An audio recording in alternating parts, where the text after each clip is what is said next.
Okay, every looks good. day. Oh, Thank you. All right. All right, okay, Patty. You are we're good. good to go. I think I have 6:04. Call the meeting to order. All right, recognition of visitors. Ruth, is there anybody on the list that you? Okay. Thank you. All right. I muted her. Ruth, is there anybody? I just wrote Julianne's name down. Is there anybody on the list that you need? Are you good? Give me a thumbs up or something. You're on mute. Good. Okay, she's good. All right. Is Jen Lucia on there? Um, I Do I don't see see. Oh, Jen? yes, Jen is there. Yes. Yep. Okay, thank you. Mm-hmm.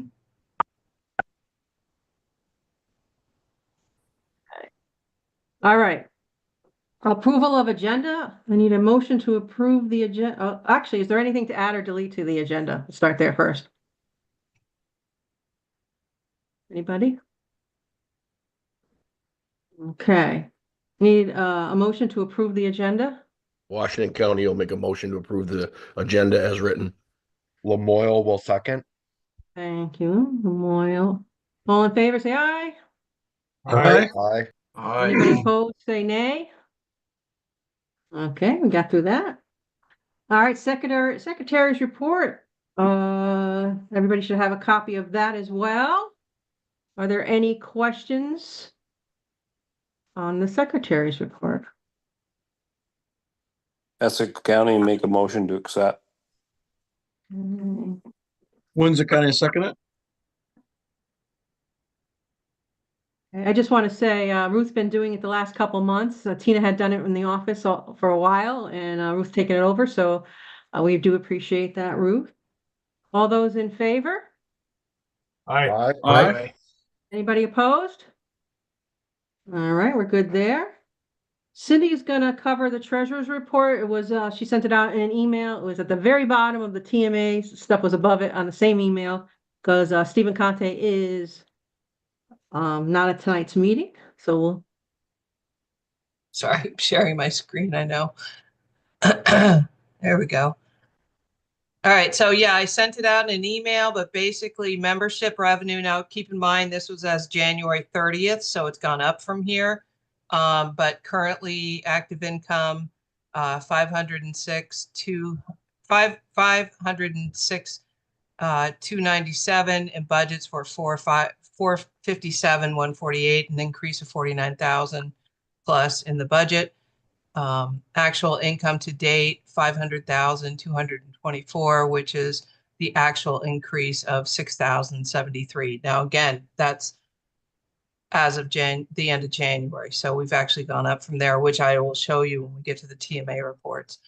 Currently operating expenses to date, not overall, are over by $4,000. And this is due to the increase of TMA sales and the processing of postage and the fees related to the TMA sales. Also put together for you a few graphs so you could see where we're at. These are graphs that I made when we were doing the leadership summit or when we do the leadership summit. So it shows every year the total revenue of SSTP, which goes towards trails, general fund, and then the trails fund. So the SSTP and the trails fund are added together. They're the green section. So you can kind of see what's coming in and where it's going to. And again, this was as of January 30th, 2025. And then you can also see what the expenses are compared to the last few years. And of course, these are end of year. These are not to date. These are end of year. So we'll keep updating those graphs for you. These are things that you could share with your clubs. As far as the year to date, actual versus actual, those reports were given to you. And so if you have any questions about those, but it was asked of this board to show you, year to date expenses and income, and that's all in your board packet. But if you have individual questions, you can always ask or call or ask now. I did And ask Matt one question. Okay. Steve will be back. He's on a cruise, so he couldn't even get on Wi-Fi. I didn't So want to say where he was. Yeah, no, he's on vacation with his family. I just said he wasn't on the HIPAA meeting. But anyway, I did have one question which Matt cleared up for me today, which in case on the funding for the 750 money, the trails stuff. My balance did not match when I was tracking what was in the management report number. Mhm. And Matt did call me right back. I knew he had something very easily, but he reached out to Sheila and beforehand because he had my number, but he saw the other number and we got some grant money and some Landier money that added to the 750, which brought it over 800,000. So that was the Yeah. differential there. So if in case I look at the numbers, in case anybody else picked up on it, that was what it was. There was some extra money that came in after the fact, which was great. Yeah, thank you. Yeah, that was that donation from Land Air. And some grant money that you guys put in for that we were reimbursed on. Yep, Mandy did that. Matt. Yeah, Yep. so that was great. That was some good money there. All right, so any other questions? Are there any questions or comments for Cindy regarding the treasurer's report? Hi, crowd. All right, I need a motion to accept the treasurer's report as presented. Essex County will make a motion. County, Okay, thank you. Wait a minute. Oh, that's Rutland. Rutland. Yep, Yeah. got it. Any other comments, questions before? Good. All those in favor? aye, Aye. Anybody opposed? Okay, motion carries there too. All right, old business. We don't have any tabled items, so we're just gonna go straight to old business. Jeff Halpin, the Waterbury Bridge. I know you guys had a meeting, so We did. what you got for us? January 28th, we had a meeting finally pulled together in the vast office. Matt, myself, Mark, some representatives from the Roamers, and the Scott, the engineer. And we just went over, some of Scott's concerns on size of cables.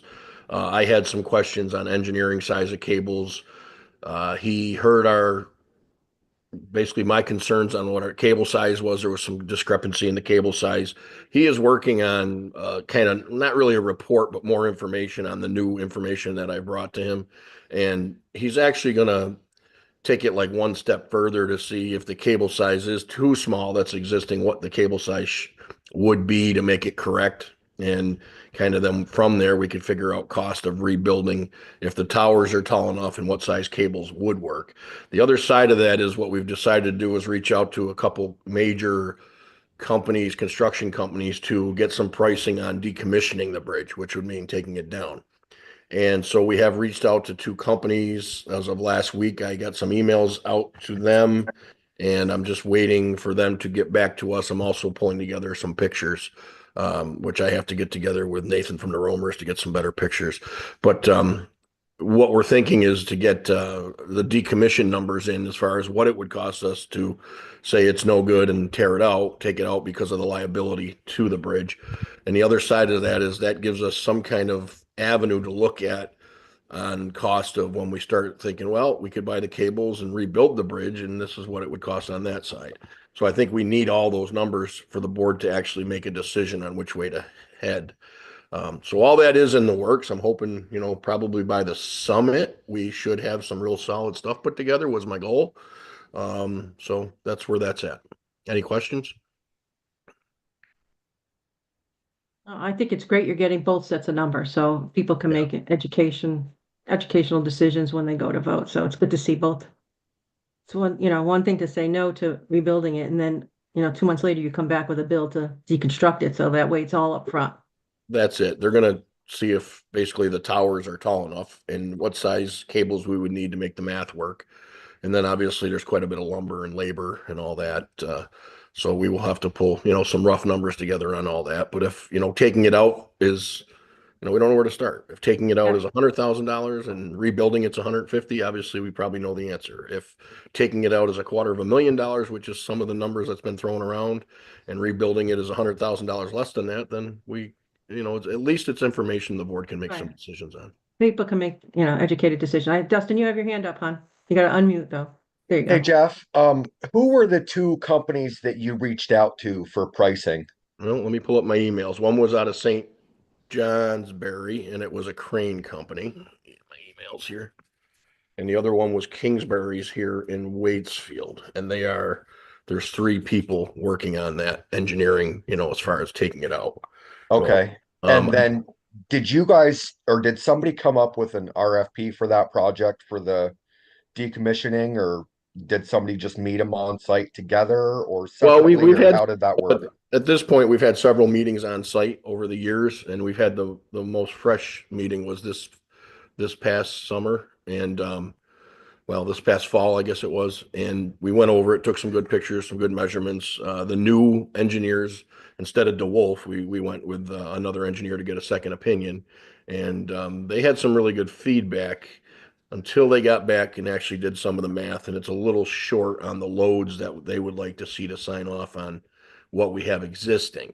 But then after miking, what we call, we basically measured the cables and the lengths of the cables, myself and the roamers, and brought back the specs to him. Now he's redoing the math because the cables are actually one size larger than we thought in the original math. I So, was, yeah.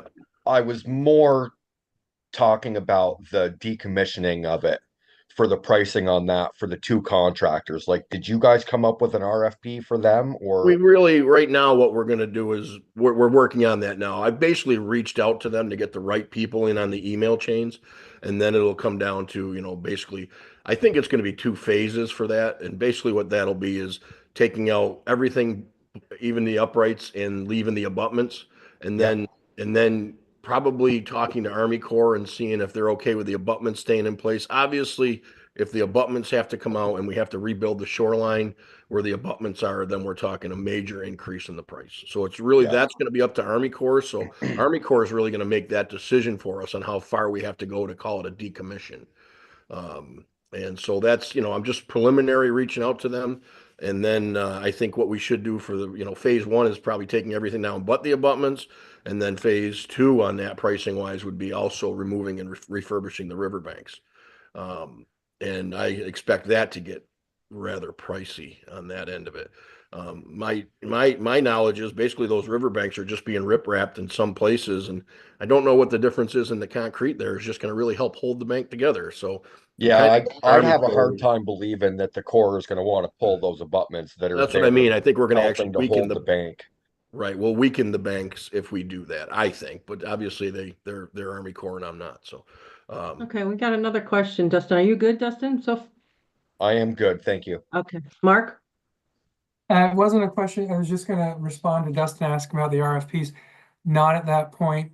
For like Jeff said, he was calling to get an idea of if whether companies would be interested in giving us an estimate on it.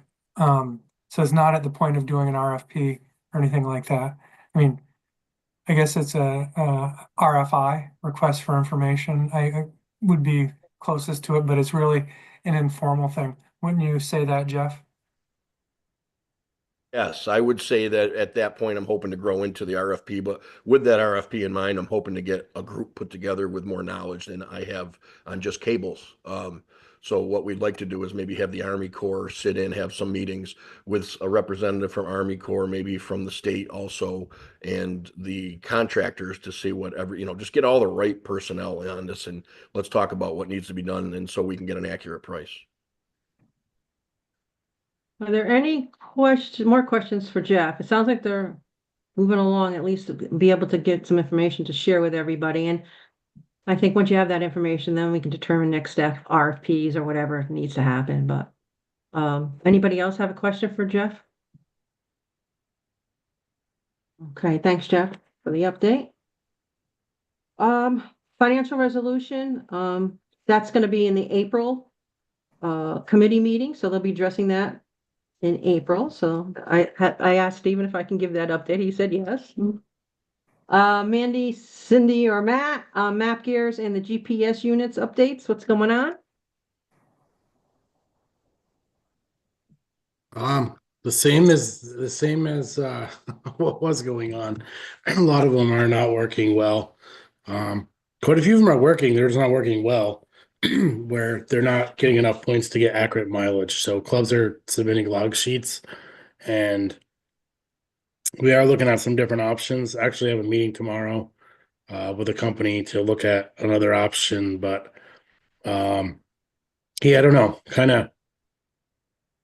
of sitting back trying to figure out what the options are and what the financial ramifications are of jumping, into something else. I realize the membership enjoys seeing the map light up when things are groomed, which is great. So it'd be nice to have something that auto filled that again. We are going to be sending out an option for clubs where their GPS is not working and it's not lighting the trails up. That's been a problem. We're going to allow them to do it manually. We had MapGear set that up, so that's available now, temporarily until hopefully we find a solution. So it'll solve that problem for the membership, but solving the bigger problem where it automatically feeds in and gets accurate mileage for everyone is really the goal. So That's on the So GPS so side what- of the house. Okay. Yeah, so what Matt's talking about is the current GPS unit. So MapGears has been developing an app, a phone app. In addition to he made a meeting with another company tomorrow that does GPS, but again, there's a cost factor, but MapGears is producing an app. And we've been beta testing it. We've got a few volunteers out there beta testing it, and staff have been beta testing it on trails as well as vehicles. So there's more to come. It's still in the works, but we've gotten a lot of great feedback about the map, and a lot of people using it. And yeah, Mike Burns has his hand up. Yeah, I too. see that. I look and see for my local area I'm riding, and it seems to be posting when they're grooming. So, Mike Burns, just make sure you unmute. Oh, there he goes. And he shifted somewhere. I think maybe I answered his question. Did kind of, but I just wanted to comment, we've been pretty negative on it and everything, but I guess the last couple of weeks I've been riding with 3 different groups. And they were very much into the map. The map was looked at and discussed before we left, during the trip. I mean, that's, of course I could care less what it means to the groomer, but it's been a big hit for the membership. So we just always really negative on it. I think it's missing a big point of it. Yeah, so Thank you for that positive. positive feedback. We appreciate that because this staff has been working incredibly hard on it, and many volunteers have too. So thank you all. Thank So you. there's the map and then there's the GPS. I know they're on one line item, but they're 2 separate Yeah. items within that one line item. But it's And I would basically agree- the same. Yeah. And I would agree with the map. I use it all the time. Roger, you got your hand up?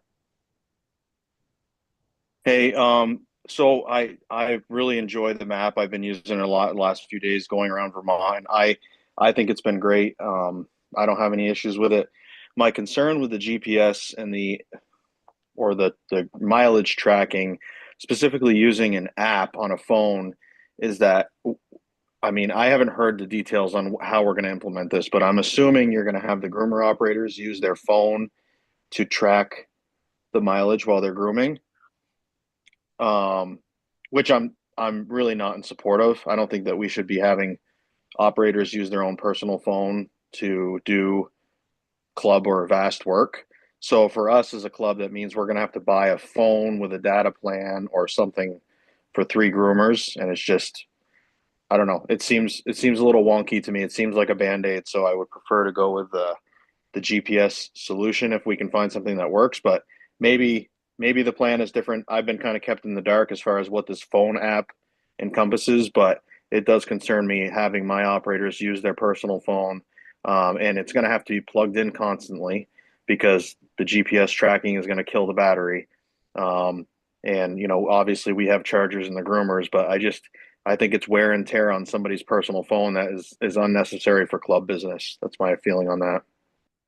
My only concern was some of the older operators having flip phones and maybe not be able to download an app onto their phones. That would be, and there are some of those folks out there too. Well, the biggest issue is that the GPS units that we've used for the last 3 years are not working. We've been told now it's because we have too many trees in Vermont. And so, I think we need to keep going down this path to at least investigate and make an educated decision before we go ahead and spend thousands of dollars on more GPS units. And the guys at Map Gears are really committed to this work. And so I think we try it. Matt's meeting with the guy that Roger put him in touch with tomorrow, and we'll keep, investigating all that stuff. But I think we need to be careful because, we're all banging our heads against the wall and spending tons of money and, from all of us. And so I think it's a valid conversation, Roger, and a valid issue that you're bringing up. And it just like the Waterbury Bridge, there's lots of facets, and you kind of got to gather all the things about it. And Well, I like the idea of looking at multiple companies and multiple options again, so you can make an educated decision. Yeah. I would Yeah. ask that, because I saw a Mass report, this is for you county folks, April 30th, if your folks are keeping logs for that mileage, that's the last deadline to get them submitted to Matt. I read it out of his report that's in the packet. So April 30th for any log sheets for any clubs is the absolute deadline. Just make sure you let your clubs know that. Patty, if I may too, just follow up on that. In full disclosure, I'm not convinced that the guy that Matt's meeting with tomorrow is going to be the answer. I think he's got a good product, but I really don't know all about it myself, but I think it's worth hearing him out.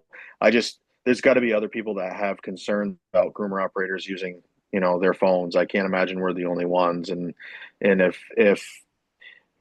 it comes down to us having to buy, the cheapest iPhone they make and potentially getting a data plan for part of the year, then, it is what it is. But I just really want to make sure before we move that way, we've exhausted all other options.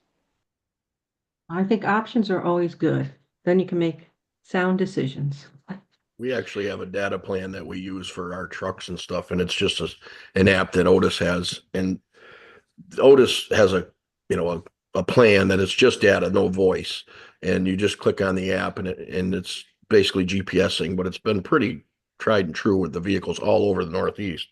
So I don't think if we were to look at it as a large group as vast and we needed, one for every groomer or something, it's probably, if the app actually works and it's very thorough, I don't think it's the end of the world to come up with a system where we could figure it out and it wouldn't be all that That would expensive. be something. Maybe you can get some costs and send that off to Matt as part of the It's a stuff he's data, looking at, yeah, it's a company data plan. I'm sure we can call and ask about it with Verizon, and it's pretty thorough. I mean, even sometimes it's on satellite. You'll see it with a little emblem of a satellite on it, and it works satellite on the iPads and also over the bars on your Verizon. But it never seems to really not gain the information. So Okay, so keep that all in mind when they're ready to present, and we can ask some more detailed questions on that stuff. Is there any other questions on either the app, Map Gears, or the GPS units? So two separate items. Are we good? All right. Volunteer strong clothing. I had mentioned this, but it's kind of ballooned more into on-demand shopping. And Cindy, Mandy, and I did meet to go through. Mandy is putting together not an official RFP, but kind of like that. She's doing 5 different companies, I believe, and comparing pricing and services that they offer. So we could, in that area, bring something to the board based on some education that Mandy's going to uncover for us. I thought it was a good meeting, and I've sent some pictures and some information to Mandy, and like I said, Cindy, Mandy, and I did meet on that. So more to come on that. I don't know if Cindy or Mandy, you want to add anything? Just that Lee sent some information today about climb, and so that's something else to consider. Add to the list? Yeah, to add to the list. But other than that, that's a good update, Patty. Thank you. Thank you. Oh, and there's no rush on that, but that's great. And I think that the item above it has more priority. All right. Yeah. Just an update on the director and alternate director meetings, the county meetings I've been doing. They've been going really well. I appreciate everybody taking time to spend with me. And we talked about maybe 10 or 15 minutes on average. They've been averaging about an hour long, to be quite honest with you. I have a couple scheduled this week and I think 1 or 2 next week. And then I should wrap it up. What I'm going to do is put together a list of some really great ideas that have come out of these sessions of people, suggesting things for us to consider. I'm gonna meet with Mark and we're gonna go through the list to see what committees the different items should go to, so they can look it over, address it, discuss it, and figure out if it's something we want to pursue or not, or whatever. So once I wrap up that, and then I will share the full list of the suggestions with everybody as well. So there's some really great stuff that's come out of those meetings. So thank you to those I've met with, and thank you to those that I'm going to be meeting with. I do appreciate your time, your candor, and the positive feedback. It's been great. Everybody's not coming in complaining about, anything. They're coming in with ideas and suggestions, which is really refreshing and nice. So thank you very much. Any questions on that? All right. Cindy, TMA sales. That's a happy. Yeah, year. yeah, we've been doing very well. These are the reports that I sent out to you today. So we're up to 20,230. So even though we're behind 2 years ago in the amount of TMAs, we've sold more regular season. So we're actually ahead of 2 years ago. Nice. And if you look, I got to move everybody to the other side of my screen. If you look over on this side, you'll see this is these are without club only. So this is the money that comes into VAST, or the amount of TMAs. But you can see if you look at the money here, we're about 20,000 below 2 years ago for VAST itself. Of course, these are the COVID years, so that was a major bump, and these were the years before COVID. So we're very ahead of the game, which is good. And I think it has a lot to do with snow. And yeah. Shout out to all the grooming operators out there. They've been doing an outstanding job. I mean, between the drifts and the wind and the snow, which is a blessing, and just really, it's been great. And it's good to see people buying TMAs and riding in Vermont. So very exciting about that.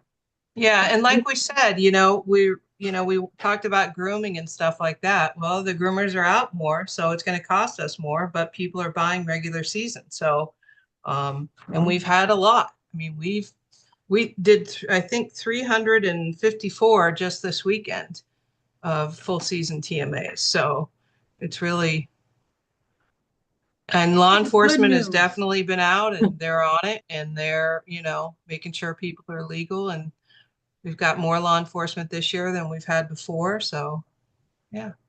I did say a part of my the positivity that's coming out of the meetings I'm having is I've got partially due to the fact that we had snow this year. So everybody's pretty stoked on that. So it's a good thing. It's a good thing. Anybody have any questions for Cindy on the TMA sales? No. Okay. All right. New business. Julianne, you're up with the personnel policy. Where are you? There you are.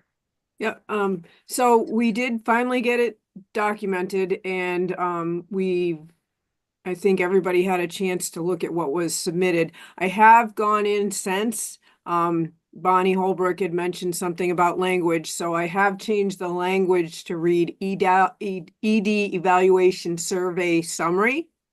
And people were getting hung up on the April, August being too long of a timeline. August is just in there as a backstop for worst case scenario. So it gives people time if we can't meet what we actually have in place.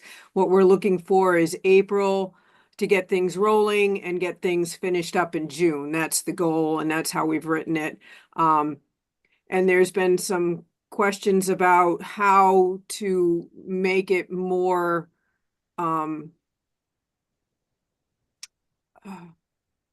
more topic friendly. And we've had discussion about doing an executive session. The personnel committee got together and discussed it, and we are opposed to having a discussion, an open discussion, an open forum with the ED and the board. We do understand the value of it. We appreciate the value of it, but our thought process was to allow in the evaluation to send out prior to the survey going out, folks an opportunity to ask questions or address any concerns they have with the ED, and to send them to the personnel committee. And the personnel committee would put those questions together, present them to the ED to respond to. We would put that all together in a format that everybody can read or what have you, include it in the eval packet so that people can use that information as they're going through and doing the survey. And that's how we've written it. Does anybody have any specific questions or concerns? Is that the only change? And I should know this because I've been reading it. Is the Q&A that process, is that the only change since the last time? That and the language that I changed it to the Bonnie. ED Okay. evaluation survey versus just ED evaluation, because it sounded with a packet, it was some folks thought the language was not clear enough.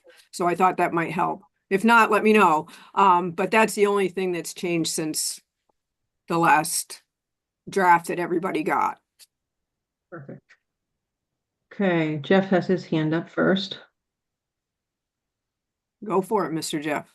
I was hopeful that there'd be just a little more change to this.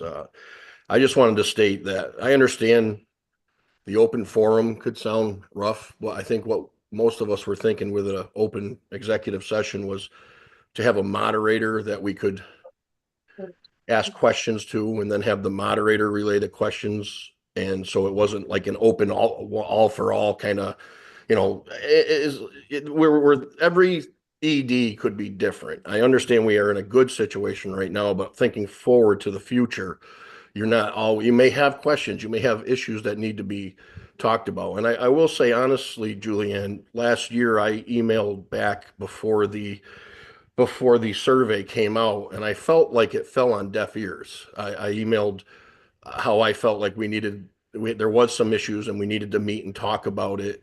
And it seemed like it just fell on deaf ears. And then all of a sudden I'm looking at an email with a survey. And again, I think a few of us get a little upset because we feel like we're not being heard. With that whole process of emailing in and the other directors not seeing the questions that we're asking. Well, that's why our thought process is if everybody has an opportunity to present their questions, all the answers would be presented back with the eval survey. And I'm sorry if you feel like you had sent me an email that I didn't respond to. I felt I was pretty responsive to all the emails I saw coming through the pipeline. So my apologies if I didn't address yours. Yeah. I just feel like an open forum would be more proper for this every year annually, and it doesn't have to be ugly. It can be a 5-minute, hey, hurrah, hurrah, everything's good. It's also a benefit for whoever's sitting in the ED position to talk to us and really emphasize what they've been doing for the year. There's a lot of things on paper, it looks great, but there's a lot of things, for instance, I know Cindy does on legislature and stuff that really goes upon deaf ears sometimes. We don't all see it, and that's a time for her to really give us all that good information. It's not necessarily bad going, no one wants to have a meeting on bad things all the time. It's just to create two-way information back and forth and good open communication with the board and the ED. And I think it's healthy. That's all. But that's my feelings. Mm-hmm. And this, yeah. And I had sent something back to the board. And that's why Julianne brought that kind of stuff up. In the spirit of, and I see you, Mark, of open communication and transparency. I suggested an open dialogue. The ED would come talk to the board in an executive session, closed section, and we could figure out the committee could figure out who would be at that session, give an overview of the accomplishments, leave the room. Somebody would be selected from within the board. I had put down the treasurer based on Robert's rules, but it could be anybody. I know, Julianne, you had tossed around maybe the chair. Collect the questions because we are in executive session, so there's no pens and paper, right? So one person based on Robert's rules can collect the questions from the board. That Cindy would return, Cindy being the ED, it would be anybody in that position. So my apologies, Cindy, for using her name. Would come in the room and that moderator, the person that collected questions would ask the questions that were collected. At the end of that, the person that collected would give it to the secretary who would destroy the questions based on Robert's rules. That those questions, we're not supposed to take anything out of there in writing in an executive session. So that's where this all came from. I was going along with the spirit of, communication and transparency. I was thinking of it as a positive, good thing. I just thought it'd be a great opportunity for open dialogue. Mark's first, and I see you. I do see you, Carol, but I got Mark has his hand up first. Okay, so go ahead, Mark. I just wanted to say that traditionally HR performance evaluations aren't done in front of a whole, they're confidential. Mhm. I don't think any of us have gone before their entire board or anything for a performance evaluation. Now, in terms of sharing accomplishments and stuff, I think it's sort of distinct in some ways in terms of providing a report on the accomplishments that are done. But in terms of having an actual performance evaluation, that's generally not done by a board like that. Right. It's generally, and I don't know if I've only ever had performance evaluations done by my supervisor. I haven't had the supervisor and the director and the deputy commissioner and the commissioner all at once sitting there. But That's it's a good different point. everywhere. Right, so let me ask you this, and maybe it's my misunderstanding, Mark, so you can all keep me honest here. The ED doesn't report to any one person, they report to the board, that position. Is that not accurate? There's no one-on-one relationship, correct? Right, which Well, is I see Jeff. why I This believe is the a little personnel different, committee, right? yeah, the personnel committee wanted to have those opportunities for people to ask questions and have it open. So they felt providing a several week period for you to get questions, any question in. And you'll also get a better quality of answer if you've got a written response rather than someone sitting there feeling like they're being interrogated by a group of 15 people, which regardless of what our intent is very possible to have happen. So I think you'd get a better quality of answer. Okay, that's a good point. I'm Mark. Oh, Carol, did I call on you? No. Go ahead, Carol. Sorry, and then So- Mike Burns, sorry. I'm much against having it in an open forum. If you want to have a committee that is strictly for an executive director review committee of 5 people, that they can meet with her to review, I wouldn't have a problem with that. But we're putting out to the whole board to do a survey. That survey is coming back with everybody's ranking of how they feel that the executive director has done in that year. So I don't see unless the number is very low, which in that case you would call it an executive session to have a discussion on the executive director. But if an executive director has a very positive review, I really cannot see why the entire board has to once again ask questions to this one person.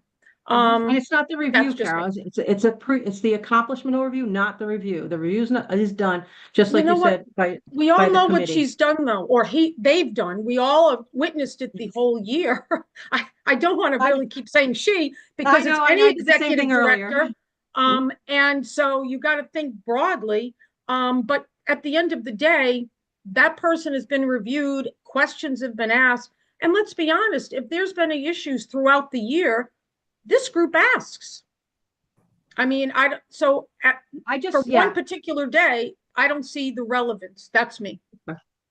All right, thank you. Mike Burns? Yeah, just to,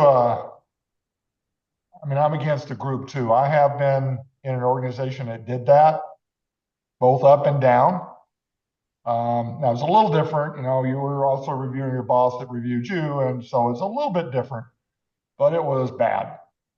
It was as much bickering between the people within the room as the reviewer. It was not a good situation. Reviews are hard. There's no ifs, ands, or buts about that. They're a little uncomfortable. They're hard. That's just life. I'd tell you honestly, I'd rather do a one-on-one with Cindy than do a group review. They were terrible. So I've always had good experiences, so that's where I was coming from. Really a good place to showcase what our ED does. All right, Roger, go ahead. You're up next, I think. Yes. Sure. I'm gonna kind of say the same thing I did a year ago when this came out. In the past, we have done an executive session when we met in person, and there weren't a lot of you guys around when this happened, but we would always do an executive session to basically go over the findings from the review. That way, there's not a small group of people that could potentially have bias for or against the executive director on basically reviewing the results of the review. I'm fine if it stays to the committee. And to Carol's point, I think she brings up a good point as far as, if there are negative reviews or negative ratings, that it would eventually go to the board. But if the group that's doing if the group that is compiling the results of the survey have bias towards the ED, that might not happen. So I don't have I have no issues with the way things have been lately, and it's not about that. It's just making sure that we're protecting the integrity of the process moving forward. And some people might not be comfortable and or are unable to articulate written how they feel that maybe the executive director at one point or not has wronged them or done something wrong. And again, I'm leaving gender names out because this is about the title, not the person. I really don't think we have we don't have an issue with the person right now, but in the future, if we do, we need to make sure that we protect this, protect the process. So I hesitate to leave the control of the entire review to a small group of people. I really hesitate with that. And it's exactly what I said last year at this time, where it worked out perfect, where we could meet in person, and usually it was very short and sweet, no issues, but we've always had that ability to meet in person, have an executive session, and review the issues that maybe one director is having with the executive director that I am not having.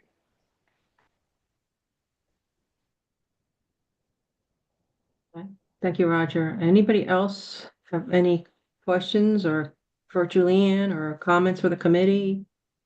I'm just going to say a couple things. Sure. One, I hear you, Roger, and I respect that, but the summary is based on numbers. It's not based on any of our personal input. So and we did that to help prevent that from happening. So it's based on numbers. It's driven by numbers. And I'm thinking, listening to you folks talk, that maybe when we reach out and ask folks for any questions or concerns, and I'm not, if people want to send an email, or if people want to call me on the phone because they're not comfortable,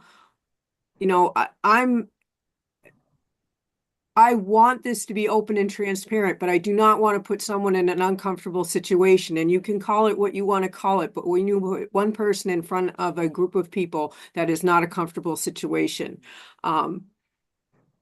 That maybe when we send out and ask for questions, that we send out the Cindy's report on what she's been doing and what she has been doing. So if someone has a specific question, like Jeff was saying about the legislature, they could ask it. It might strike some creative juices flowing about what questions they might want to ask if we include that also when we ask for the questions. It's not that we can't change this. This is we finally got it documented. We finally have, a timeline. We are planning to do the summary to the board in an executive session, and I think it's worthwhile for us to try doing this, reaching out and asking for questions and input from all of you. I think it's a good idea what you just said, though, Julianne. Include the accomplishments with that email. So if there's very specific questions related to the accomplishments, Right. like you said, that I think that's important to have those accomplishments when you're asking for questions. Let me see what the accomplishments are, so I can ask a good question, right? And it should be strictly about accomplishments. Mike, you got something else to say? Yeah, the part where I struggle with it, and I did send a note to Julianne, and she acknowledged it and stuff, and I know it's an uneasy fix one, but I have a hard time with the reviews. They're too much by event. Just what you hear about. Like, there's one in there where we're talking about our relationship with staff. I have no idea what our relationship with staff is. Yeah. I see one event every once in a while. That could be good or bad. I don't want to judge somebody the whole year on that one event.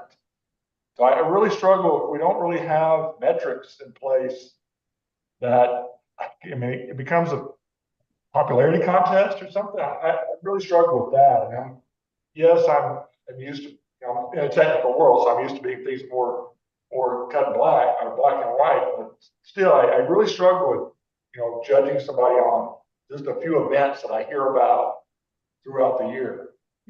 That's not really fair to them. It's not really fair to people who report to them. Julie, did you guys look at the questions? Because I know a lot of questions came up about the questions. Yeah, we Yeah. did look at the questions, and I think we considered pulling the employee questions out because they're not irrelevant in certain aspects for the whole board, for most of the board, actually. Okay, so you're gonna go through the questions and before okay. So And that's then a we're committee also at action item. December, we're gonna ask for a follow-up, and if people have other questions or better questions, or Okay. we want to improve the process. We want to make it better for everybody and make it Mhm. easier for everyone. I just know it's been, it's a struggle every year, right? And Mhm. I'm sure you can contest to that being in the position you're in. So I was just looking for a way to make it easier for everybody involved. I was only in good intentions. No, we know, we totally, that's totally what we thought, and we're like, this Okay. is what she's trying to do, and we agree with it to this degree, but the platform wasn't what was working for us. But we totally understood where you were coming from. Jeff, you want back at the mic again? I just think we have a wonderful dialogue going here. I've heard a lot of things that maybe I didn't see it that way at the beginning. And I think that I don't think we're ready to vote on this. I don't think there's enough change to it yet. We don't have to go as far as maybe the whole thing that I was looking for, but I think we have a good dialogue. I think that the questions definitely need to be gone over and the structure needs to be gone over.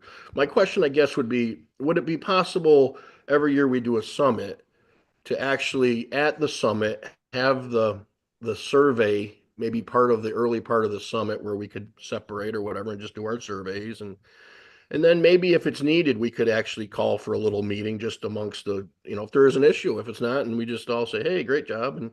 And things are going really well. And, if there's any subjects that are really good or whatever, we could talk about them. But I'm wondering if it couldn't be handled at the summit. I think there's a bunch of us that think that we'd really like to hear from everybody else a little bit on it. I'd like to have some, other than just an email going out to a group or even to one person like Julianne. I mean, I just feel like maybe we all just need to during a gathering, maybe do this. It doesn't, I understand what you're saying about putting the ED in front of, how many directors are 14, I guess.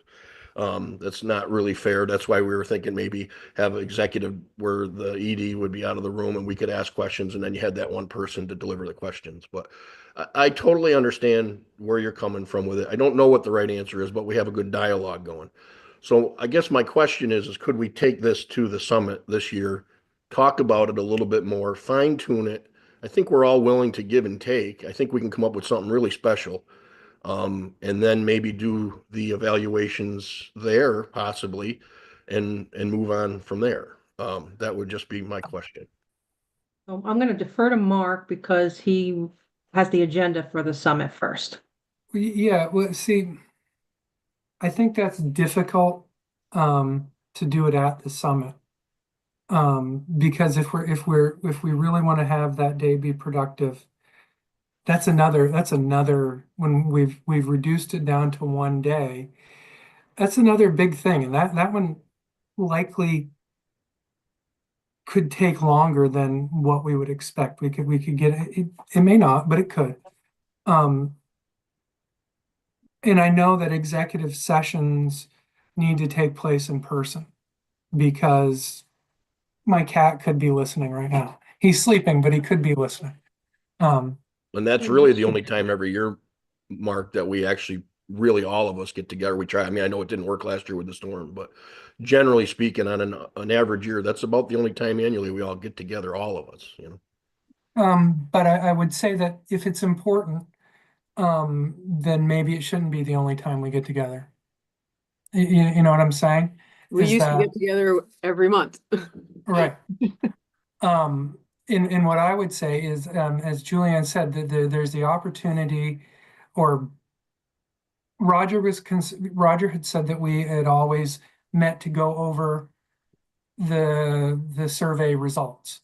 And that's true. And I think that opportunity is still there. I don't think that you were getting rid of that because you said, Julianne, that we would still be reviewing the results of the survey in executive session. But I think that's important enough to get together in person still. The only, like I said, I hesitate tying it to the summit because that's already a busy day. We've got a number of things. It's going to be a tight agenda. And the longer you're there, the shorter, people's attention spans get, and so forth.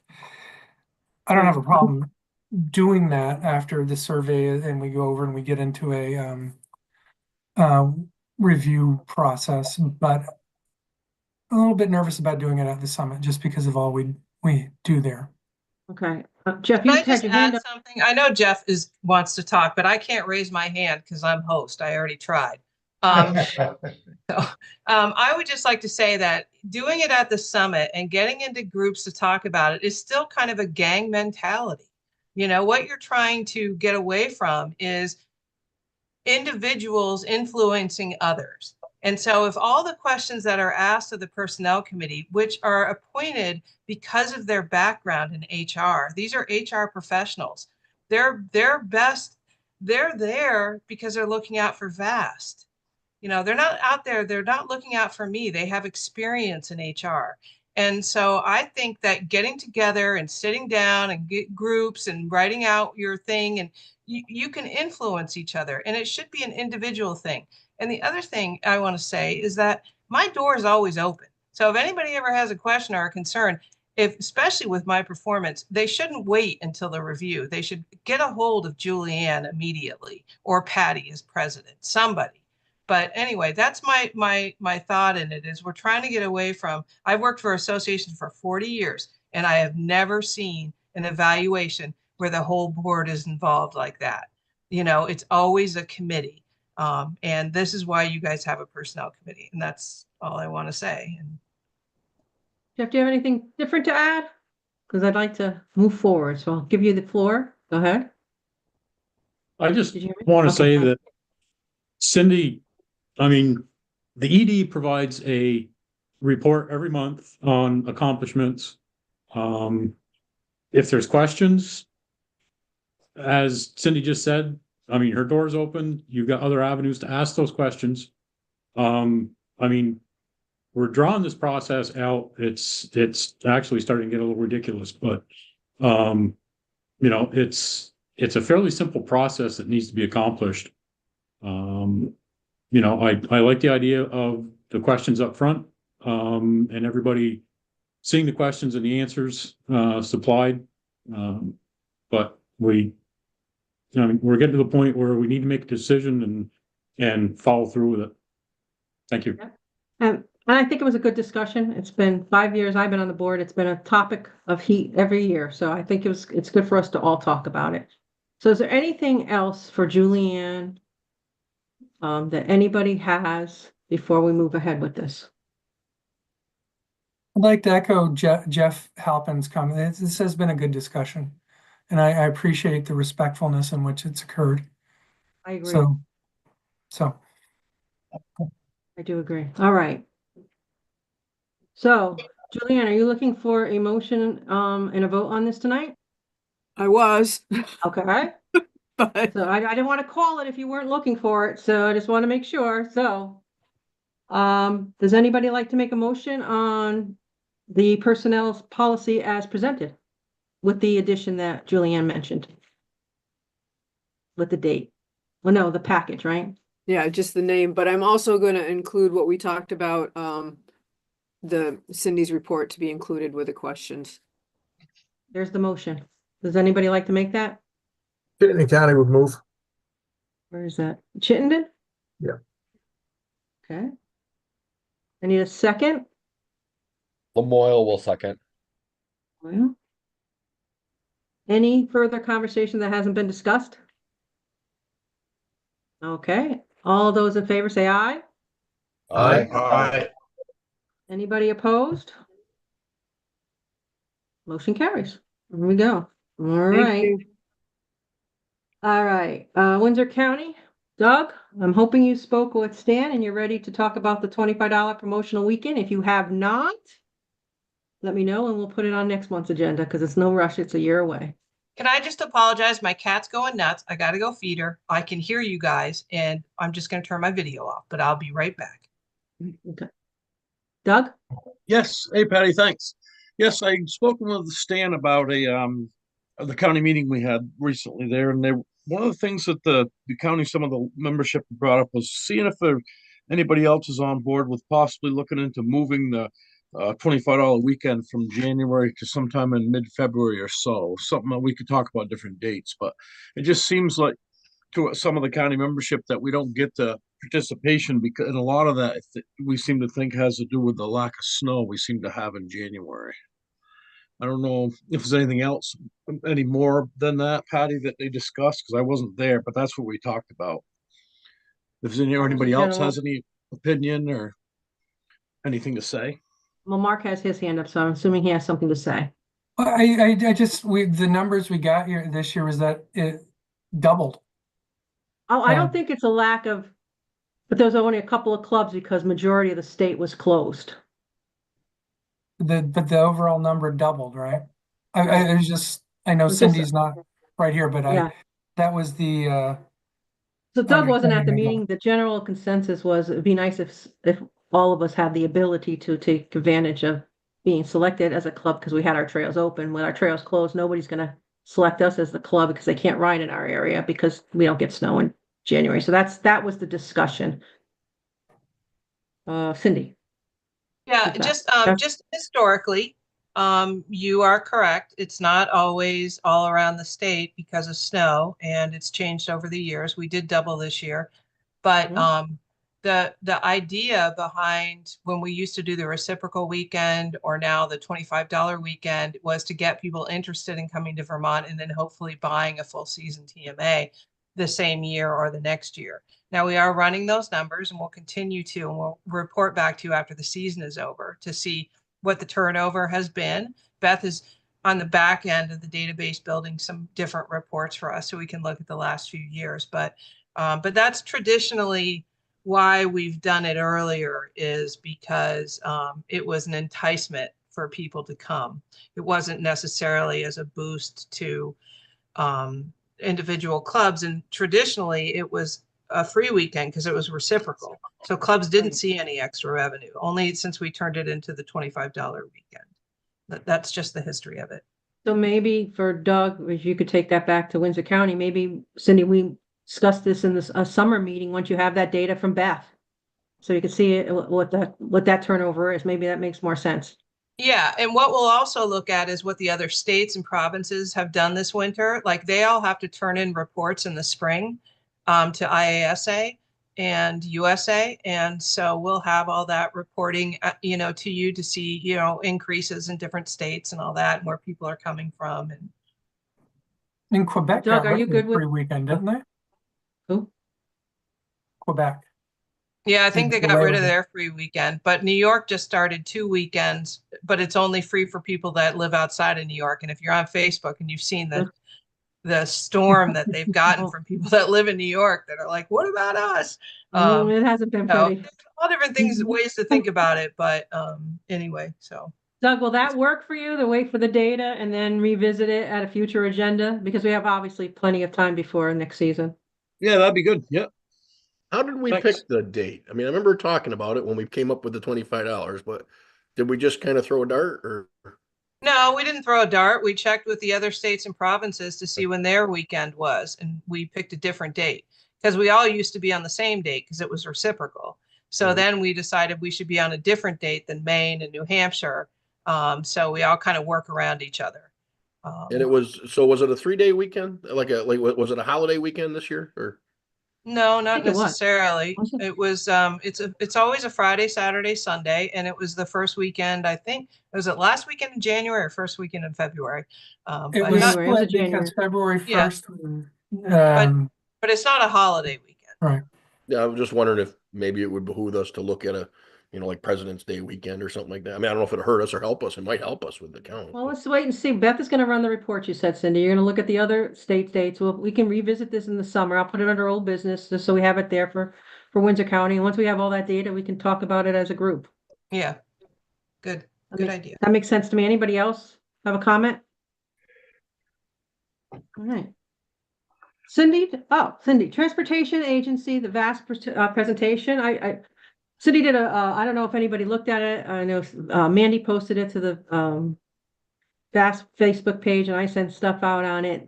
She did a presentation to the Transportation Agency. I thought it was really good. It was and then they had a Q&A session with her after the fact. So Cindy, you want to share that quickly with folks? Yeah, it was in the State House. It was outdoor recreation day, but it happened to be the same day that House Transportation. I was in with them testifying on us, and so there's a PowerPoint presentation that I can just quickly. I don't want to like really go through it too much, but anyway, but I will be. I gotta tweak a couple of things on here, but I will be putting it on the website so you guys can use it. So it just talks about our history, our the statutes around us, our membership, landowners, volunteers, and staff, our map. There's a link to our online map, how many groomers we have, what they're valued at, how much we spend on grooming. Talked about flood damage, that we're not eligible for FEMA, our best management practices. That's another link that we're approved by ANR with those BMPs. Also, what we do to promote snowmobiling in Vermont and what we bring into the state of Vermont, and have a link to our traveler's guidebook. Talked about marketing and technology infrastructure and what we have as far as not just the map, but the TMAs that we sell online, and the social media, Facebook, Instagram, weekly e-news.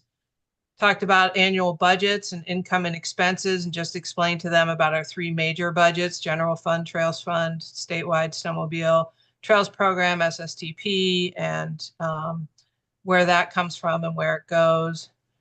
Law enforcement and the governor's council, and how many checks and inspections and warnings were done, and that we hire them. Talked about our safety ambassador program and how we're unprecedented across the United States with this program. And then wants and needs, made some suggestions that we might come to them in the summer and want to talk about raising the fines to get them farther away from what it is to actually buy a TMA. And then also about the sign shop through Agency of Transportation as a way for them to make money, because they are majorly in the hole. And going into 2027, they've got a $47 million budget to make up, deficit in their budget to make up for. And that was basically. I thought it was a really good presentation. And I think you did that all in 15, 20 minutes. Yeah. To a room. Did you guys see that? No, that's okay. Oh, I was sharing my screen. I must not hit the final share. But if you're going to post that, if you just let everybody know when it posts, I think it's a great document for everybody. Yeah, so, no, I won't do it now. But anyway, yeah, I just ran through the whole thing to show you, and then I realized I wasn't sharing. But it'll be, I'll send it out to you guys, and it'll also be on our website. But it's just a great update video, and easy to show clubs and volunteers and whoever. I thought it was really good. I listened to the recording of it, and I thought it was very well done. So thank you. Thank you. Anybody have any questions or comments for Cindy on that? Definitely take a look at it when she posts it, because it is a nice informational document. All right, Trails Administrator and ED reports. Everybody got those, as well as we should probably put on there Programs and Trails Manager report too, because that comes in there. Everybody has copies of those. Anybody have any questions on any of those reports?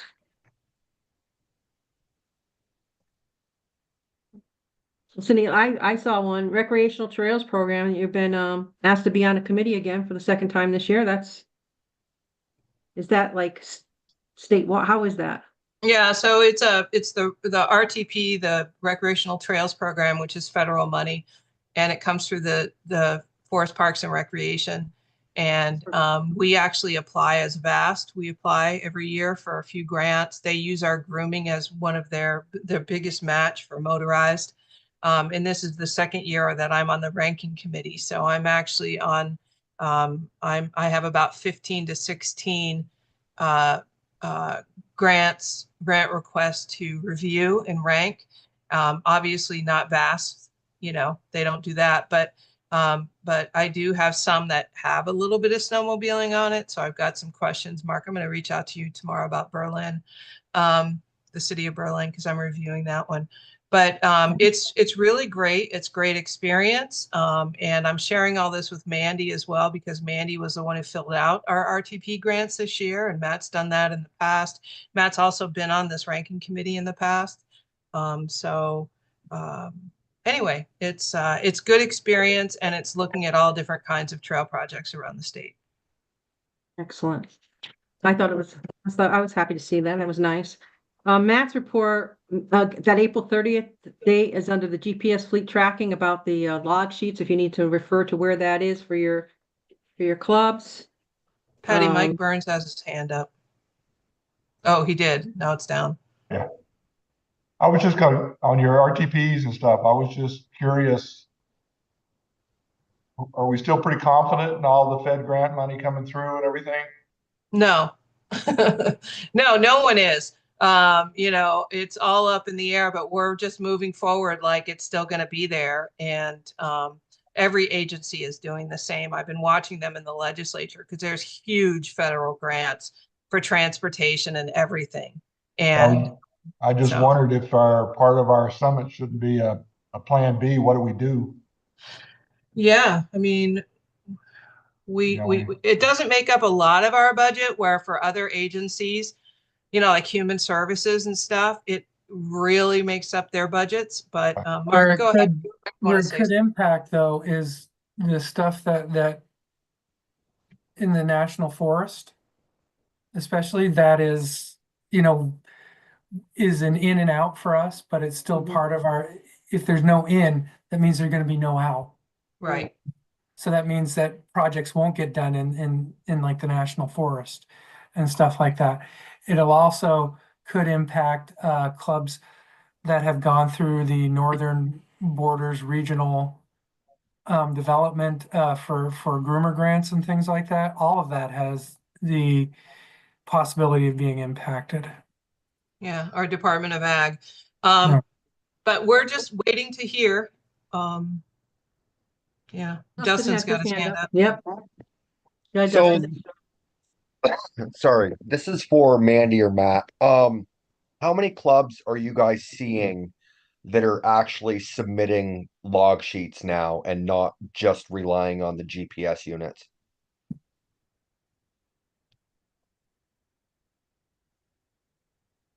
I have received, I want to say probably 8 to 10 clubs that have emailed their groomer logs to me, and I know some clubs will email them directly to Matt.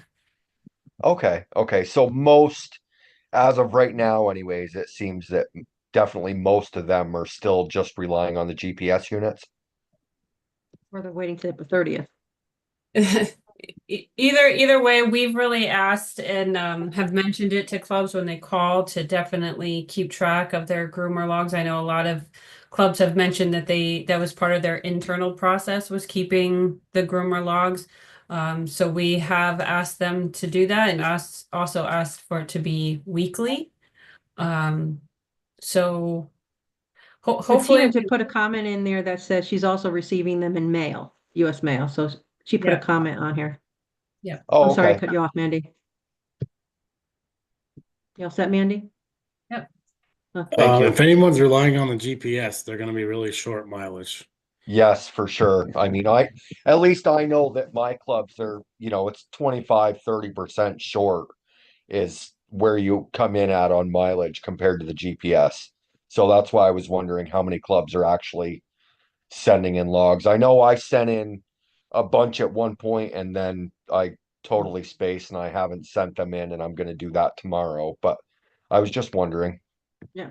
Well, Matt's report says weekly if possible, at the very least by April 30th. Mike Stewart. Yes, at Rutland County, every meeting, I am very adamant to all my clubs to tell them to get your log sheets filled out and get them in. And I would highly recommend that to any county director. Just get them in. Okay.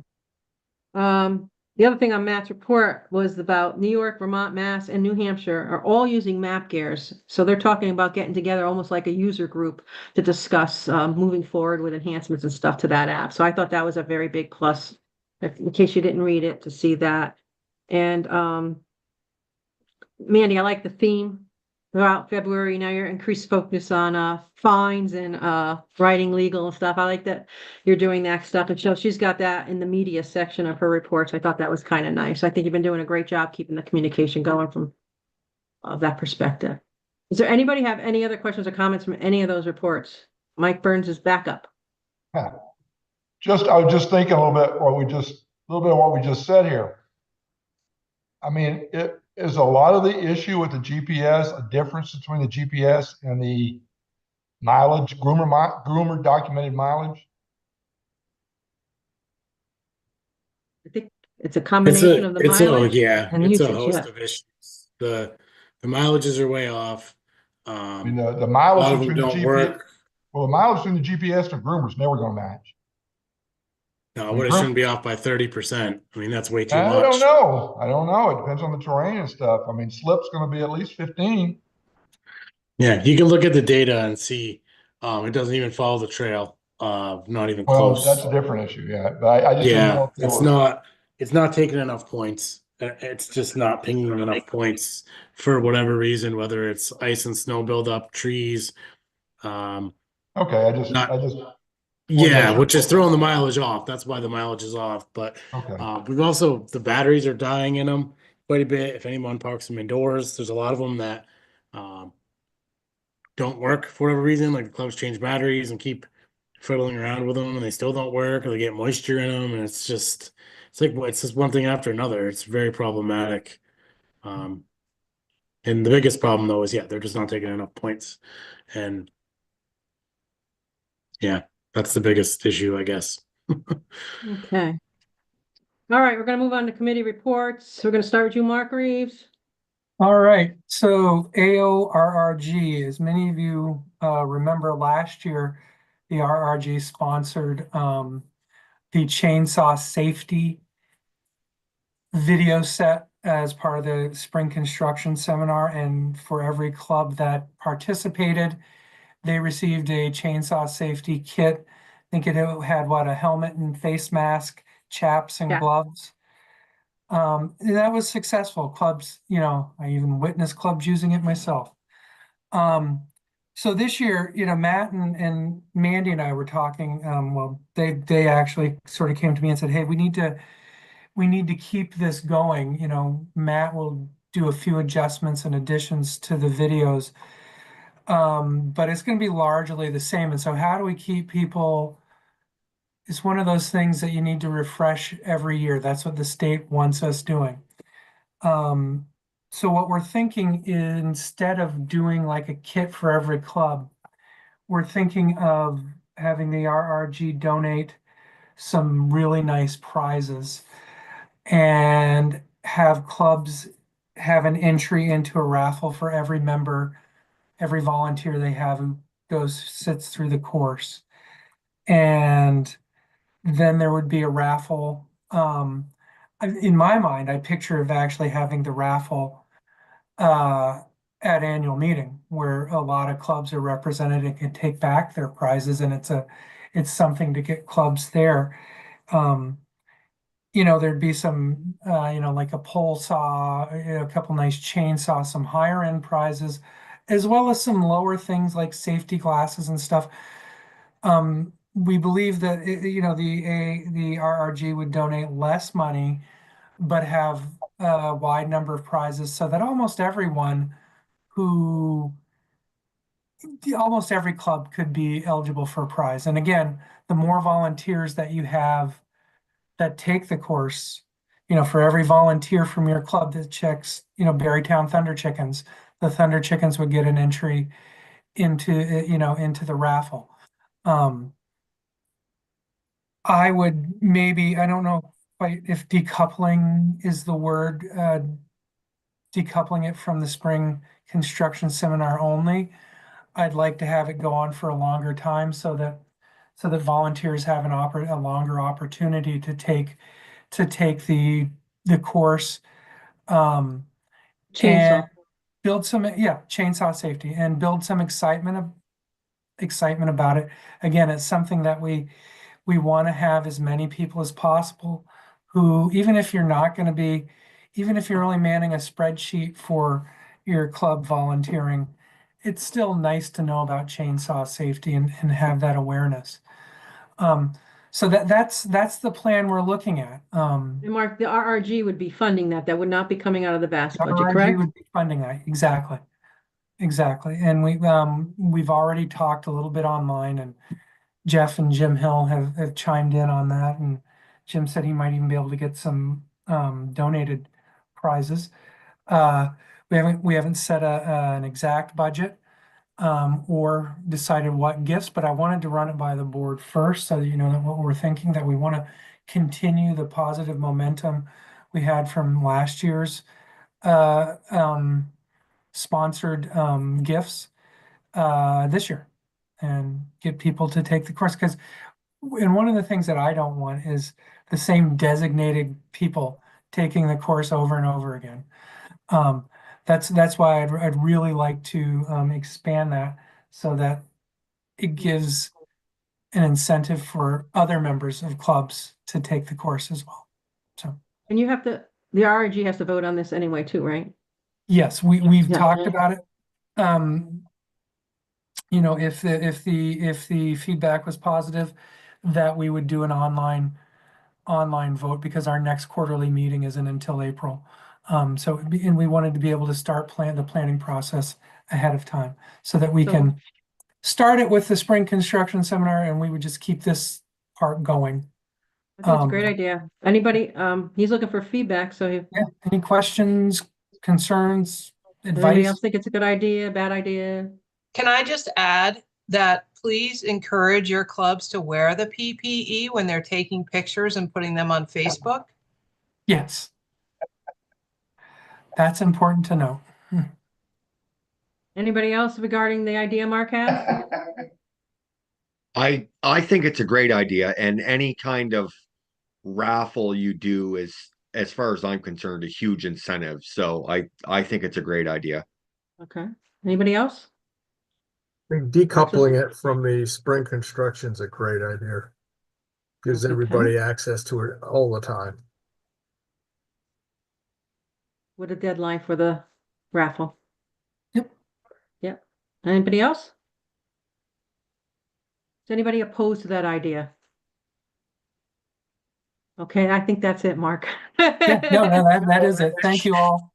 And as we develop it, we will keep you all up to date. Okay. Pat and Jeff? Northeast Chapter USA?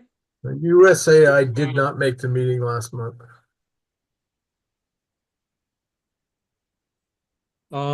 Northeast chapter had the winter ride in Malone, the 6th, 7th, and 8th of February, earlier this month. Fairly well attended, by at least the US, associations. The Canadians obviously have their own things going on. This time of year, they do a bunch of, presidential rides, with their parliament people and that sort of thing. All kinds of falls on that same weekend. The Map Gears user group was actually one of the things that came out of this weekend. We were all kind of sitting around breakfast one morning and said, hey, this ought to be a great idea that, we can take and run with. So it's nice to see that, we've got some common interest and some common problems. It was interesting that we all use Map Gears, but we all don't quite use the same program, which I found a little interesting. So, because some of our problems had already been solved by the other states, and so I kind of questioned why, we had such an issue. But Hey, Jeff, there are no problems, only opportunities. well, there you go. But That's yeah, a corporate hat. it was a good weekend. Great couple of days of riding. They had snow before we had snow, so they had a pile of snow over there before we got ours. And I highly recommend Malone area. Beautiful trails, beautiful scenery. Fairly easy down to Saranac, Lake Placid, Tupper Lake. Stayed at the Holiday Inn Express right there in Malone. Trail access, fuel, restaurants nearby. And there's 2 free weekends, right, Cindy? That anybody can go and try it out of staters coming up. That's New York, right, Jeff? Yep. Yeah. So. Yep. But gist of it is pretty much every association had the same winter we had last year. And they were all optimistic that their numbers were slowly recovering as ours were the first part of the season. So it looks to be, a little bit of a recovery for everybody this year. And the annual ISC is in Prince Edward Island this year. Second week of June. I think it's second week in June. So that's going to be, that should be a good time up there too. So, Any questions for Jeff? Patty, I just wanted to mention to the board that I will be stepping down as the USA rep for VAST as effective May 1st. So if anybody would be interested and wanted to sit in on a couple of meetings, they meet monthly, so I can give you the Zoom information for those meetings. And you're on those too, though, right, Jeff? Are you an officer? I am not I'm not on USA. I am Secretary Treasurer for Northeast Chapter. Okay.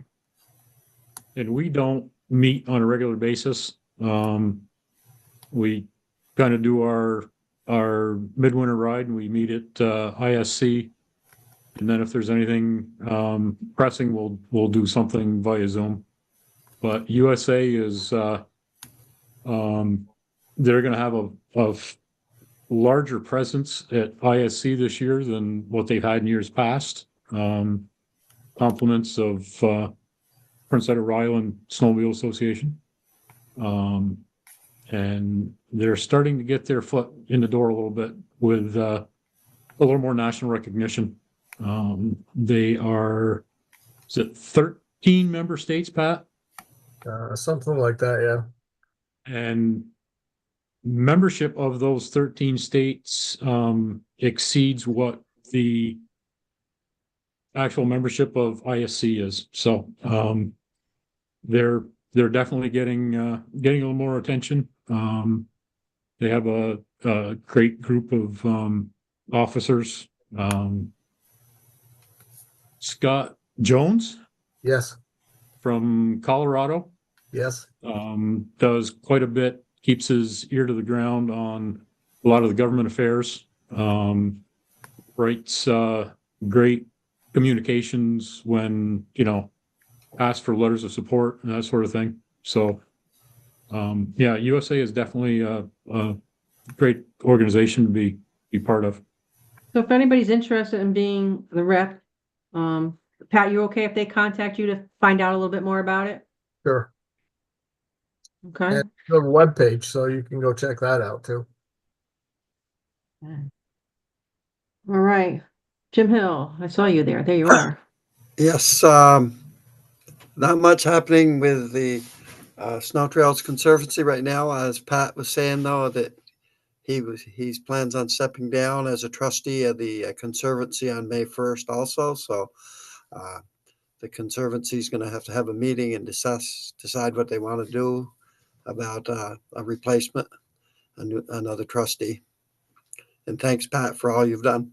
That's what I was just gonna say. Thank Mr. Pullen, thank you for everything. You're a valued resource, and I'm glad you're sticking around in some other committees. Everybody, he's not disappearing from everything, just cutting back.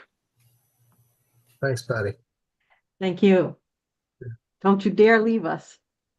Are you all set, Jim? Anything else? That's it. I'm sorry I cut you off there. Okay, Cindy, Gary Nolan's.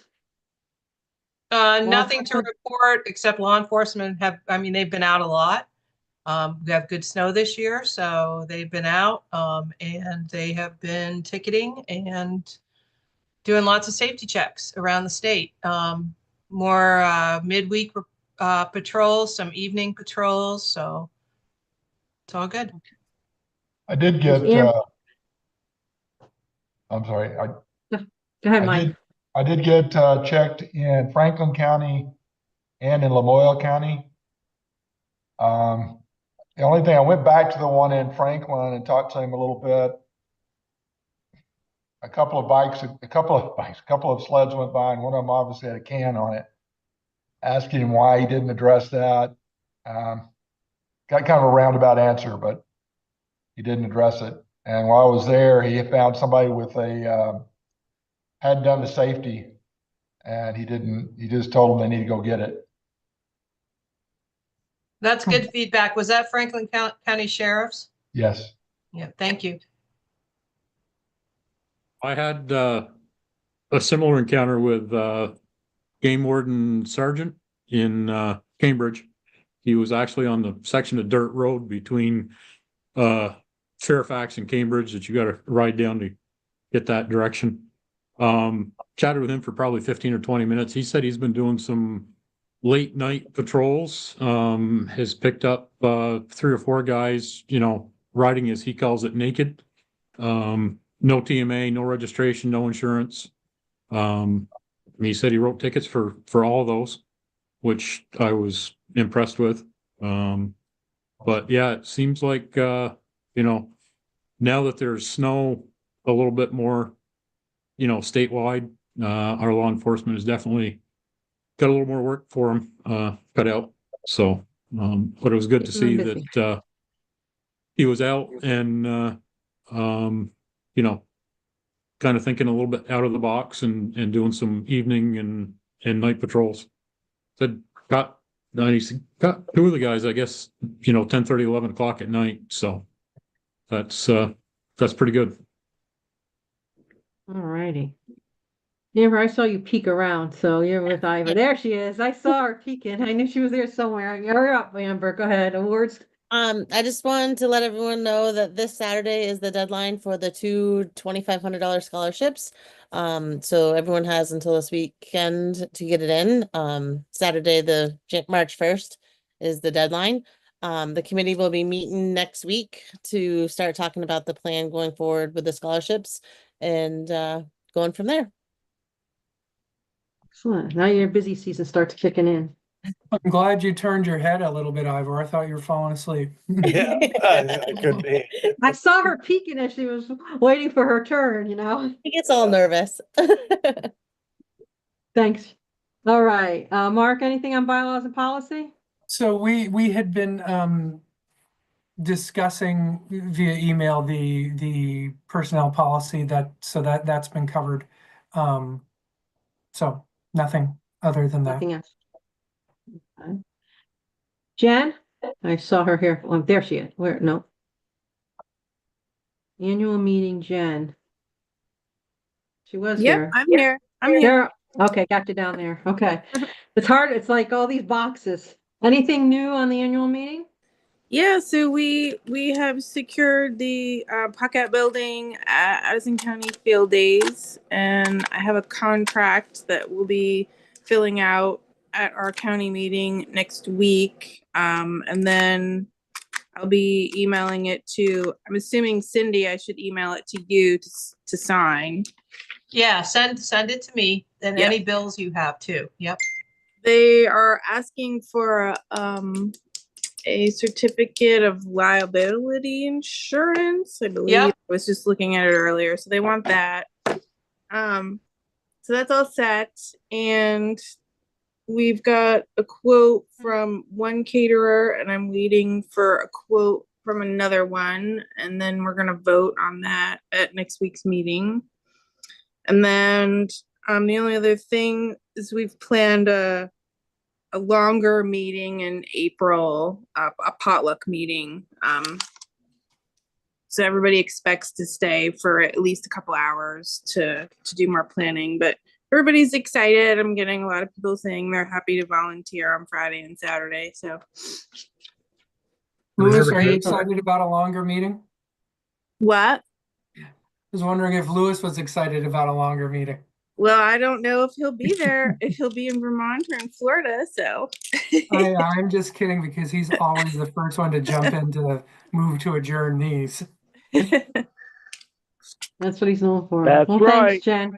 That's right. Do we have a Sounds date like you yet got- for it? Oh, Yeah. yes, it's going to be the first Saturday in September. So I think it's September 7th. 6th. I believe it's 6th. Sorry, 6th. That's good to know. Yeah, Excellent. I think it's been that Saturday for the last several years, so we decided to stick with that. All right. Any other questions for Jen? Sounds like you guys are making progress. You'll be here before you know it, that's for sure. Yep. All righty. Executive committee, we've held our monthly meeting last week, so went through some items to cover tonight as well as the agenda and stuff. So we've been meeting regularly. Julianne, anything else on personnel committee or pretty much covered it tonight? I think that's it. All right. Stephen is on vacation, and again, his meeting is scheduled for April. Mark, anything else anything on long range? Yeah, so you worked we're- on the summit agenda, obviously. Yep, we've worked on the summit agenda. It's going to be held, and Cindy, forgive me if I forget the date. It's May 17th. May 17th, third Saturday in May. Have we secured the Waterbury Fire Department?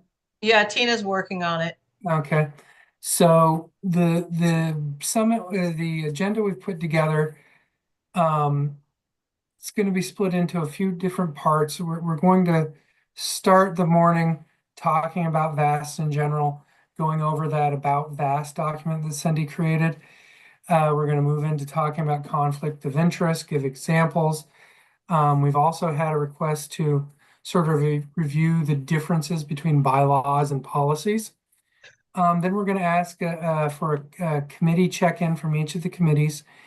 We'll break and then we'll do the season review. Cindy will give us a legislative update, give us the numbers from this past year, and then we'll take a look back at last year's meeting and see what we addressed coming out of that. Going forward, the theme for the meeting, and I have to actually give credit to one of our committee members, Jim Donnell, for this.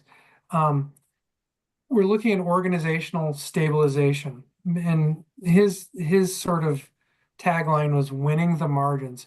We know we can't control the cost of a groomer, the cost of fuel, the amount of snow that falls, but how do we address the things we can control? So we'll be looking at that. We need to refine that a little bit more. We'll be looking at data collection. We'll be looking at some preliminary stuff about, I don't want to say preliminary, but how the first couple of years of the new grooming payment policy has gone. Other ideas, how do we try to get better access to the land, which goes hand in hand with the higher elevation parking areas and trails. Maybe looking at some sort of ways we can do some centralized buying. Those are the type of topics we'll be looking at. That'll be May 17th, the Waterbury Fire Department, unless Waterbury floods again. And that's what we've done. Oh, and we also have a meeting Thursday night to do more refining on that broad agenda. That's it. Okay. Resource committees inactive. Trails, John, you guys didn't meet this month. You're not meeting till, I think you said April, right? In May, you have to have a meeting though, right? Right after that for any contract changes, I believe, for the policies. Just keep that in mind. If anything comes up, right, Matt? Am I wrong? You're correct. All right. Stan's provided a safety report in the package. They're working on my 3 words and the video Cindy talked about earlier, but you can read all the details of the minutes from his meeting with everything that the safety committee is working on is in the package. Social media, there was a new member added to that committee, and Mandy's been doing a ton of work. I'm trying to get the chair to schedule a meeting, so we've been going back and forth on that, and he is actually sick right now, so nothing new on that, nothing more than that. So the new person came out of Essex County, reached out, young lady, saying she wanted to be involved. Governor's Council, Pat? I was not able to chair the meeting this month. Cindy did it, and then she covered for me. So I don't know if there's anything she wants to talk about. No, we just it was fun. I don't get to usually run meetings, committee meetings, because I'm usually on the committee or just a guest. But anyway, no, the only thing to add is that we're renewing the few members that were going to expire. They'll be receiving letters from the governor's office. And then we also have an addition from the House of Representatives on Transportation Committee, Jim Casey, and an addition to a senator, which is Pat Brennan from Senate Transportation. And Pat is Grand Isle County, and Jim Casey is Addison, Rutland County. Jim is a big time snowmobiler. He bought his TMA a few months ago, so that's pretty cool. And Pat Brennan has been a major supporter of ours for a long time. He used to be the chair of House Transportation before Dick Mazza passed away, and he was able to gain a seat in the Senate. So, but anyway, big supporters of ours. So. Okay, well, thank you. They have the deadlines, just March 14th, I think, is the deadline for clubs for the magazine. Just keep in mind for your county clubs that's the last publication till the fall timeframe. Yeah, so that's like the club event one. So get all your pictures from all your events you've been holding and stuff like that to Beth. Okay, and I think probably add on there the April 30th, the absolute deadline for the log sheets, September 6th for the annual meeting, and May 17th for the summit meeting onto that list. And I think that's what I have. Anybody else have anything we didn't cover? We covered a lot. And I know the personnel committee stuff took a long time, but I think it was a great conversation and it needed to happen. And I appreciate everybody's input and professionalism in doing so. I know Mark, Ditto. Clubs can send event photos and write-ups to editor@vtvas.org. That's the comment I was just reading. Beth must have posted that. Is there Mike anything Burns- that we did? Oh, Mike Burns. Burns has his hand There up. we go. Yeah, I was just curious, the club down in the Manchester area that was just getting turned over and starting and everything, and they had snow down there this year and stuff. I can't remember which club it was now, but how did they make out? It's Carroll's County. It's the Snow Dogs. I think you're on mute. There you go. It is the Snow Dogs. Well, he met with us the other day. I'm not sure how he made out. He seems overwhelmed. Okay. So that was, he's been working with Shaftesbury and Woodford, but he didn't say too much about his grooming capabilities. They've been posting stuff on Facebook when they're out there grooming, though. They've been pretty good about their Facebook posts. Good. But yeah, I think it's a lot, right? It's a lot. And he didn't walk into it, to a transition situation. So, which makes it, I think, a little bit more complex. Would you say you agree, Carol? Yes. Patty, Jeff's got his hand up, Jeff I Fay. was just, Mike, you're all set, Mike, I guess, then? Jeff? Yeah, just out riding around this weekend, just a suggestion to some of the clubs that are lacking like stop aheads, or they split their blind hills to, a right and a left. Just make sure all your stakes are still up and visible. With some of the snow, I saw some stuff that was, starting to get covered up on some of the roadsides. Some stakes that have been knocked over. So as your groomer guys are out, maybe they can not necessarily stop and fix the issue, but maybe they can make a note, or if you've got club members out riding, they can, they can observe these things as well. But, so just kind of take a look at your, take a look at your trails as you're out riding around. Thank you. Dustin? Hey, so somebody just posted on Facebook on a VAST page or a VAST group. And they're asking, can anyone tell me the different colored parking, gas, restaurant symbols actually mean? Like if you're on the app, there's 2 for lodging and 2 for parking. Is there a rhyme or reason for that, or Yeah, they're gonna get rid of the duplicates, but they're basically the same thing. So they should just click on, if they're looking for lodging, just click on both at this point. But Map Gears knows that we want to get rid of the duplicity, but it really pulls up the same information. I think there's a confusion of one's for the free app and one's for the paid app, but it's the same information. So they should just click on both for now. Okay. Thank you. Thanks, Dustin. Dustin, there is I posted a video a little bit ago too on just kind of showing people how they can navigate that field, and to making sure that both of those options are toggled on for each point of interest. But that's a good reminder. I'll go ahead and reshare that as well. Awesome. Thank you, Andy. Yep, you're welcome. Anything else, anybody? Once again, covered a lot. Thanks for all that you all do. Much appreciated. Pat Pullen, thank you for the 2 committees. I know you're stepping down. Thank you for staying on some other ones for now, at least. Much appreciated. And tell your groomer operators, thank you. It's hard work out there, and it's much appreciated by everyone. All right, we good? I need a motion to adjourn. Washington County will make a motion to adjourn the meeting. 746 adjourn. Windsor County will second it. Then Windsor. All those in favor? Aye. Aye. Anybody opposed? Want to hang out? All right, motion adjourned. Thank you very much, everybody. Right.